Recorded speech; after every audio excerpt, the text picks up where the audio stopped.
Noong taong 2004 ay may isang kaso ng paggagahasa sa South Korea na gumulat sa buong bansa. Hindi ito dahil sa kung anong nangyari, kundi kung paano hinawakan ng mga pulis yung kaso na to. Mahigit 100 mga lalaki ang naging sangkot dito, pero ni isa sa kanila ay walang nakulong. Hanggang lumipas ang 20 taon, may isang YouTuber ang naglabas ng mga impormasyon ng mga lalaking sangkot dito na mga namumuhay na ng simple. May mga pamilya at negosyo, ngunit binalikan sila ng karumal-dumal na krimeng ginawa nila sa makalipas na 2 dekada.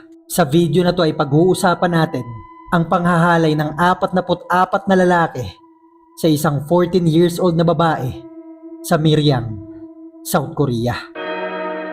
At kung kagaya kitang mahilig makinig sa mga ganitong uri ng kwento, mga horror, mystery, mga solve at unsolved cases, ay ilike mo na tong video na to and don't forget to subscribe.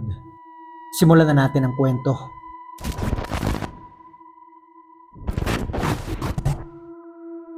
Noong mid-2003, gaya ng mga kabataan sa iba't ibang bansa sa South Korea, ang mga kabataan ay hilig na hilig magpunta sa mga computer shop para maglaro at para gumamit ng mga chat rooms na usong-uso nung mga taon na to.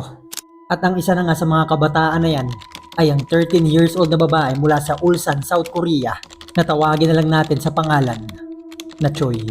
Nagiging takas ni Choi ang pagpunta sa computer shop, maglaro dito, makipag-chat dahil yung tatay niya ay palaging lasing, palagi nag-aaway yung mga magulang niya, halos araw-araw. Hanggang dumating na yung punto na yung mama niya ay lumayas na sa kanila.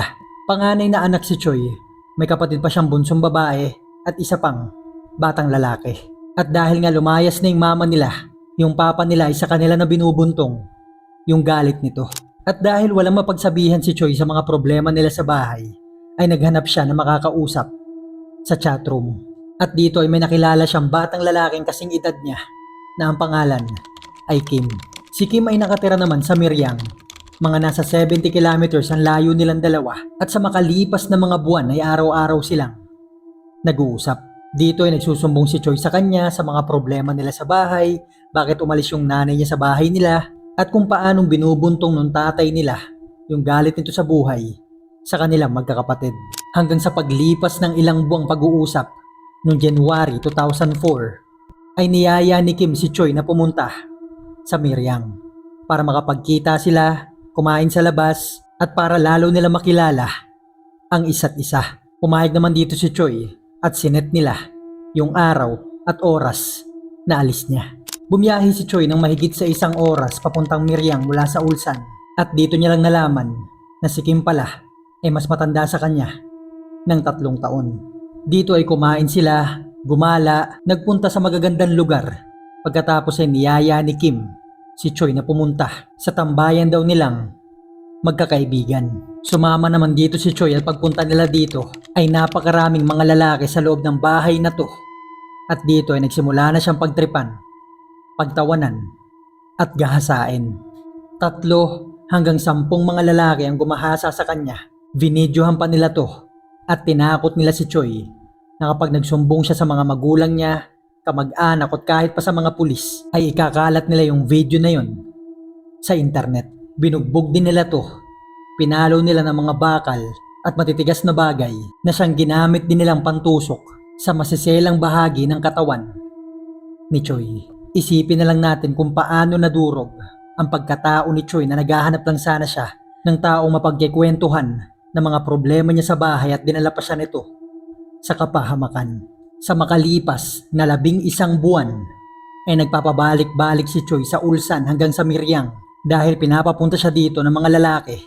Nagpapadala sila ng pagkain, ng pera, mga pambili nila ng mga pangbisyo nila. Walang magawa si Choi dahil hawak-hawak na mga to yung video na pwede lang ikalat anumang oras. Dumating pa sa punto na ipinasama nila kay Choi yung mas bata niyang babaeng kapatid at pinsan nitong babae na siya niya namang ginawa. At dahil dito ay 3 na silang pinagsasamantalahan ng mga lalaki na to. Umabot sa 44 na iba't ibang mga lalaki na ang gumahasa kay Choi sa makalipas na ilang mga buwan. Kagaya ng una, binubugbog nila si Choi, ginagahasa ng paulit-ulit kapag hindi ito nakapagdadala ng pera sa kanila. At hanggang noong November 2004 ay napansin ng mga kamag-anak nila na yung bunsong kapatid ni Choi ay iba na yung kinikilos. Palagi itong ilang sa kanila, hindi masyado nagsasalita. Kaya naman, tinanong nila to. Dito ay nagsimula itong umiyak at nagsumbong. Nakasama niya daw yung ate niya at yung pinsan nilang pumupunta sila sa Miriam. At dito ay may mga lalaking ginagahasa silang tatlo. Sa parehong araw ay sinumbong nila to sa mga pulis. Yung mga pulis sa Ulsan ay sinamahan yung mga bata papunta sa Miriam. At dito ay nag-imbestiga na yung mga pulis.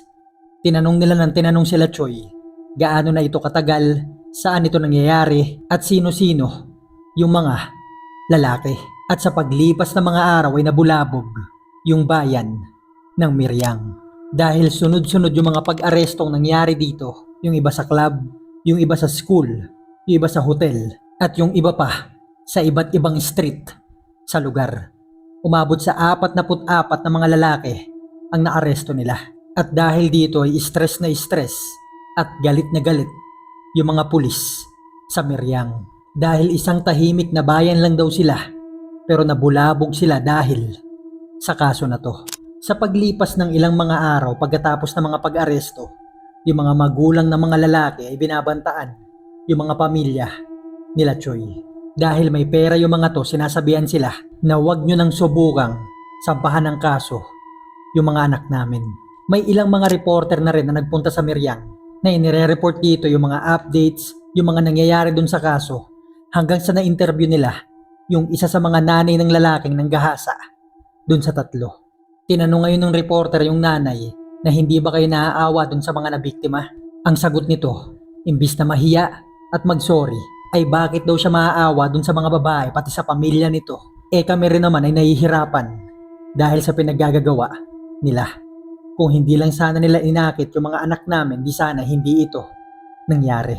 Dapat turuan nila yung mga anak nila sa sarili nilang pamamahay na huwag masyadong lumandi. Sa paglipas pa ng ilang mga araw, yung balita na to ay kumalat na sa kabuuan ng Korea maging sa mga kalapit na bansa. Kaya naman napuno rin ng pressure yung Miriam Police Department. Ayaw na sanang ituloy nila Choi yung pagkaso dun sa mga batang lalaki dahil masyado nang umiingay yung kwento at nagsisimula na rin gumulo yung mga buhay nila. Marami mga pagbabanta, yung mga kamag-anak ng lalaki pumupunta sa kanila, sinasabihang wag na ituloy yung kaso, babayaran na lang sila, kung hindi magugulo yung buhay nila. Hindi na rin sila makalabas ng bahay, makapasok sa school dahil sa mga bagay na to. Pero ang sabi ng mga pulis sa kanila, ituloy pa rin yung kaso dahil kailangan nila tong resolbahin dahil nga umingay na. Ang sabi pa ng mga investigador, kaming bahala sa inyo, itatago namin yung pagkakakilanlan nyo at hindi namin kayo ipapakita doon sa mga lalaki. Ang tanging request ni Choi noon ay huwag hayaan na magkita-kita ulit sila ng mga lalaki. Dapat babaeng pulis yung mag-a-assist sa kanya at huwag ilalabas yung mukha niya at pagkakakilanlan niya sa media. Papayag daw siyang ituro yung mga to, pero dapat ay one-way mirror yung gamit nila. Pumayag naman dito yung mga pulis, pero hindi nila to ginawa. Mga lalaking pulis yung nag-assist kay Choi at hindi rin sila gumamit ng one-way mirror, kundi ipinaharap si Choi dun sa mahigit 40 mga lalaking nanggahasa sa kanya. Ipinakwento sa kanya ng mga pulis yung mga karanasan niya, bawat isang lalaki, anong ginawa sa kanya. At ang isa pa sa nakakagalit dito, ang tanong ng mga pulis sa bawat lalaking itinuturo ni Choi doon sa kwarto, ay ipinasok niya ba? Itong isang lalaki, pinasok niya rin ba sa kabila ng umiiyak na at nanginginig yung batang babae? Halos 10 beses nila tong ginawa kay Choi na ipinapasok nila to sa kwarto kasama yung mga lalaking gumahasa sa kanya. At tumatagal yung tanungan ng 6 hanggang 8 oras. Pinapakwento nila kay Choi yung detalyadong nangyari sa kanya at ginawa sa kanya ng mga to sa bawat araw na pagpunta niya sa Miriam, na para bang pinapaalala pa sa kanya yung mga nangyari. Isang beses pa ay sinabihan si Choi ng mga pulis na yung mga susunod sana mga negosyante at mamumuno dito sa bayan namin ay nasira na yung buhay dahil dinala nyo dito sa Miryang yung kalokohan nyo na para bang sinasabihan pang sila Choy yung may kasalanan sa mga nangyari. Yung isa naman sa mga magulang ay sinasabihan din sila Choy na sinira daw nila yung kinabukasan ng mga anak nilang lalaki. Mga hindi ka panipaniwalang mga komento mula sa pamilya ng mga lalaking gumawa ng krimen. Kinalaunan ay lumabas din na hindi lang pala sila Choy ang mga biktima nitong mga lalaki na to, kundi may dalawa pa sa magkaibang mga lugar. At yung pangako ng mga pulis na hindi nila ilalabas yung pagkakakilanlan ng mga babae na to ay hindi rin nila natupad. Isang beses nung nagiinuman yung mga investigador sa isang karaoke bar ay napagkwentuhan nila yung kasong hinahawakan nila. At dito ay naikwento nila sa ibang mga nagiinom dito, sa mga waiter, yung buong pangalan nila Choy at kung saan ito mga nakatira. At dahil dito yung mga taong nakarinig ay naikwento na nga sa mga tao. At dahil kumalat na nga yung impormasyon ni Choy pati ng kapatid niya, ay napilitan silang umalis sa tinitirhan nila. Ngayon alam na natin kung paano hinawakan at pinabayaan ng mga pulis yung kaso na to dahil parang wala naman silang pakialam sa mga naging biktima. At dahil sa mga pangyayari na yan, iba't ibang lugar sa Korea ay nagprotesta laban sa mga pulis, departamento at mga investigador na humawak nitong kaso. Noong mga sumunod na araw ay nagprotesta na rin yung iba't ibang mga grupo at dahil dyan ay napilitan silang basagin yung team ng mga investigador na humahawak sa kaso na to. Pinalitan nila to ng bagong grupo na may babaeng mga pulis. At mula sa panibagong team ng mga pulis na to ay nakita ng mga tao kung paano tinatrabaho ng mga to na magkaroon ng resulta yung investigasyon nila. Si Choy tsaka yung nakababata niyang kapatid na babae ay tumuloy na muna sa nanay nilang naninirahan noon sa Seoul. At dito ay dinala yung dalawa sa ospital. Pinatherapy din sila sa mga klinik para maging maayos yung kalagayan ng dalawa. Ang kaso nga lang si Choy, medyo malalim na sa kanya yung sugat ng mga nangyari. Sabi ng doktor ni Choy ay mukhang matagal na daw napabayaan itong bata. Nadagdagan pa ito ng mga nangyari sa kanya sa Miryang. Kaya naman tuluyan ang lumala yung pagiging depressed nito. Wala na rin siyang pakialam sa mga bagay-bagay sa paligid niya. Napansin din ng doktor na may sama ito ng loob sa nanay niya dahil iniwan sila nito sa tatay nilang lasinggero at mapanakit. Umiiyak din ito sa mga therapy niya sa psychiatrist niya at palagi nitong sinasabing gusto niya na daw mamatay. Makalipas ang mahigit sa isang buwan niyang therapy ay pinauwi na siya. Ang kaso nga lang matapos nito ay sunod-sunod niyang tinangkang kunin yung buhay niya. Ang isa dyan ay pagtalon sa rilis ng tren. Kaya naman yung nanay niya ay napilitang i-admit siya sa psychiatric hospital. At sa paglipas ng ilang mga buwan ay unti-unti nang umaayos yung kalagayan ni Choy. Tsaka naman siya binisita ng tatay niya. Hindi para kamustahin o tignan yung kalagayan niya, kundi para kumbinsihin siyang makipag-areglo sa mga magulang ng mga lalaking gumahasa sa kanya. Nag-aalok ng 50 million won yung mga magulang ng mga to para babaan yung mga kaso ng mga anak nila o kaya wag na silang kasuhan. Ilang beses nagpabalik-balik yung tatay ni Choy kasama yung mga kamag-anak nila sa side nito at pinipilit siyang pumayag na sa kasunduan. Alam ng mga nurse at ng mga doktor yung ginagawa ng tatay ni Choy. Pero dahil magulang niya to ay wala silang magawa. Kinalaunan ay pumayag na si Choy. Pumirma siya ng kasunduan at nakatanggap na nga ng 50 million won. Yung tatay niya na ang katumbas ay mahigit sa 2 milyong piso sa taon natin ngayon. Bumili ngayon yung tatay niya ng sarili nitong bahay at yung mga natira ay hinati-hati nilang magkakamag-anak. Si Choy, yung kapatid niya at yung nanay niya ay walang nakuha dito ni kahit magkano. Pero hindi rin napakinabangan yung bahay na binili ng tatay niya dahil paglipat nito ay namatay din to kaagad dahil sa mga komplikasyon nito, bunga ng alak. Nagsisi naman si Choy sa pagpayag dun sa kasunduan dahil napababa nito ng husto yung mga magiging kaso ng mga kriminal. Hanggang sa isang beses ay may nakausap yung nanay ni Choy na isa sa mga waiter na napagkwentuhan ng mga investigador sa isang karaoke bar na siyang naging dahilan sa pagkalat ng impormasyon ng mga anak niya. At dahil dyan ay pinagbayad nila ng danyos yung police department sa mga kapabayaan nilang ginawa. Kasama dyan yung hindi nila pagsunod sa kasunduan na one-way mirror lang yung magiging interview kay Choi. Dapat babae yung pulis na mag-a-assist sa kanila. At dahil dyan yung korte sa Seoul ay pumabor kila Choi kaya't nagbayad ng 50 million won yung estate sa kanila. Sinubukan mag-enroll ng magkapatid sa iba't ibang school sa Seoul pero hindi sila tinatanggap. Ang sabi ng mga to ay ayaw doon nilang madamay sa gulo nila. Ang sabi ng mga school ay hindi daw sila tumatanggap ng mga biktima ng mga panggagahasa. Baka daw madamay yung mga estudyante nila sa issue. Pero kinalaunan, makalipas ang pag-i-enroll nila sa mahigit 10 school, ay may isang school na tumanggap sa magkapatid. Ang kaso nga lang, yung isa sa mga magulang ng mga lalaki ay nasundan sila dito at hinabol si Choi nito at sinasabihan siyang idamay daw yung anak niya sa petisyon na wag madamay sa kaso. Nagbunga ito ng iskandalo dahil si Choi ay nagkulong sa CR ng school at patuloy siyang kinakatok nung nanay nung lalaki. At dahil sa pangyayari na yan ay napilitan na naman mag-drop out si Choi. At sa kalungkutang pangyayari, mula nun ay hindi na siya ulit nag-enroll sa mga school. Ayon sa abogado ng pamilya ni Choi mula nun ay palagi na lang nagkukulong ito sa kwarto, palagi nakatutok sa computer, naglalaro at kumukuha na lang ng iba't ibang mga part-time jobs. Sa paglipas ng mga taon ay napabayaan niya na yung sarili niya.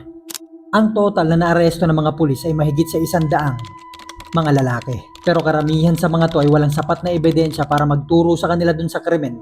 Kaya naman, pinalaya na sila. 44 ang natira. 10 dito ang nakasuhan. 20 sa kanila ang nadala sa juvenile department. Habang yung mga natira ay pinalaya na din. Dahil yung mga to yung mga napasama doon sa kasunduan na pinirmahan ni Choi. At noong April 2005, yung Ulsan District Court ay nagpasya na yung 10 mga lalaking dapat sanang kakasuhan ay dalhin na lang sa Juvenile Detention Center. Ang dahilan ay hindi daw gumawa sila Choi para pigilan yung mga nangyari sa kanila, kundi nagpabalik-balik pa sila sa Miryang. Ang ibig sabihin lang nito ay walang makakasuhan kahit sino sa mga to. Makalipas ang ilang mga taong pananatili sa Juvenile Center ay nakalaya na sila at hindi sila naiwanan ng criminal record sa mga pangalan nila.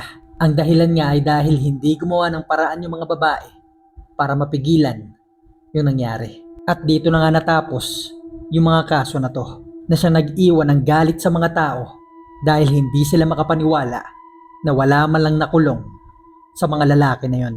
Dahil ba to sa koneksyon at pera ng mga magulang ng mga batang lalaki? Maaaring hindi na natin yan malaman.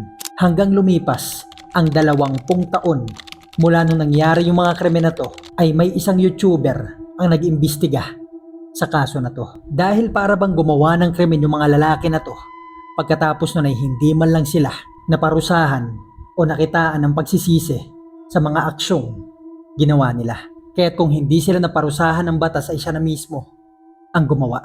Ginawa niya to nung nalaman niya yung kalagayan at naging buhay ni Choi na nabiktima nila. Yung unang video na nilabas niya ay nung June 1, 2024. Ang pangalan ng YouTube channel ay Narc Archive. Katunog ng channel natin pero guys, hindi ako yan. Ang pamagat ng una niyang video ay Miryang Sexual Assault Ringleader. Nilagyan niya dito yung pangalan ng leader at nilagyan niya rin na akala mo ba hindi kita mahanap. Sa mga video na nirelease niya ay sinabi niya dito yung mga pangalan ng mga lalaking involved sa paggagahasa kay Choi.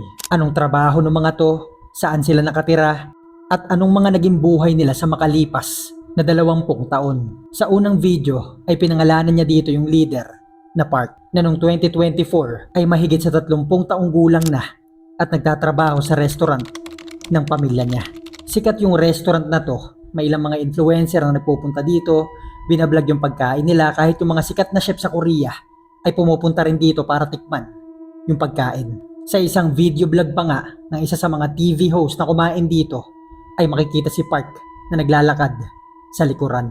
At nung pumutok yung video ni Narc Archive, ang sabi ng restaurant ay part-time employee lang daw nila si Park at hindi ito regular sa kanila. Sa kabila nito, isang araw pa lang ay nakatanggap na ng napakaraming bad reviews yung restaurant mga komentong masasama at sandamakmak na 1-star reviews. Na gaya ng alam natin kapag nangyari ito sa isang negosyo ay talaga namang babagsak. Ang depensa ng restaurant, anumang ginawa ng empleyado nila sa buhay nito ay walang kinalaman dito yung negosyo nila.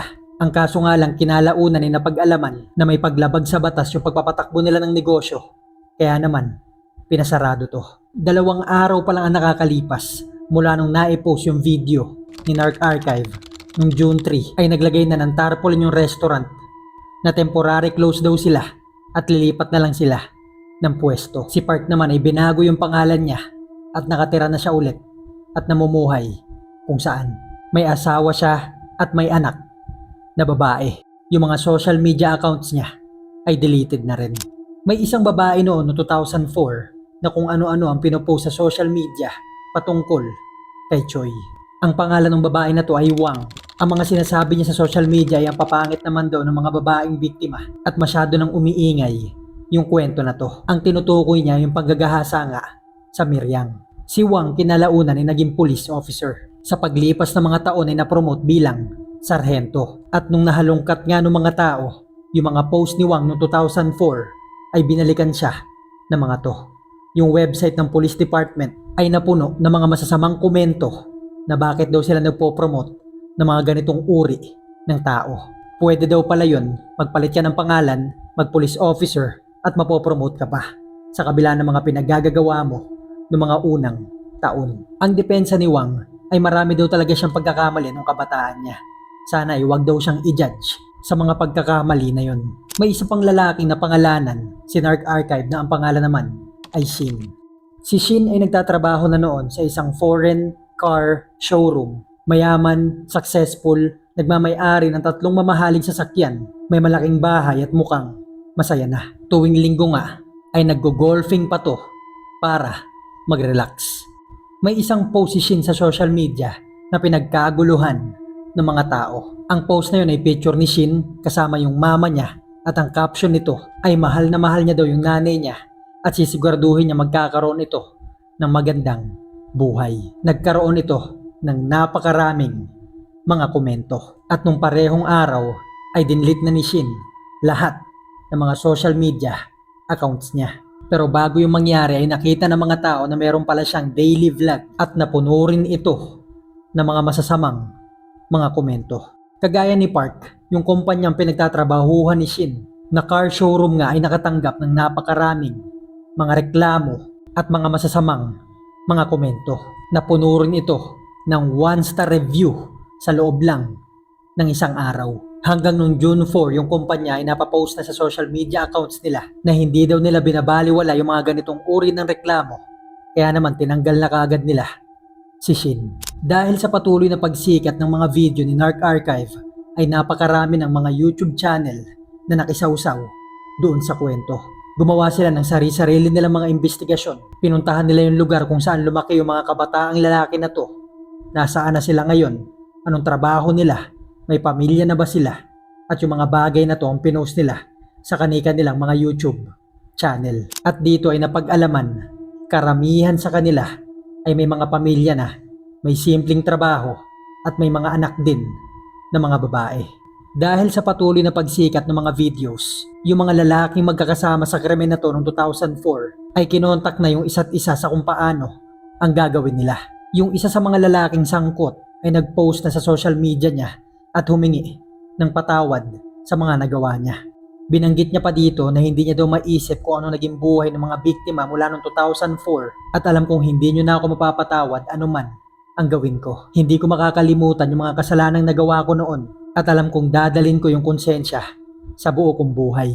Ang pangalan ng lalaki na to ay Lee na siyang kauna-unahang humingi ng patawad sa mga biktima matapos pumutok yung balita tungkol sa kanila.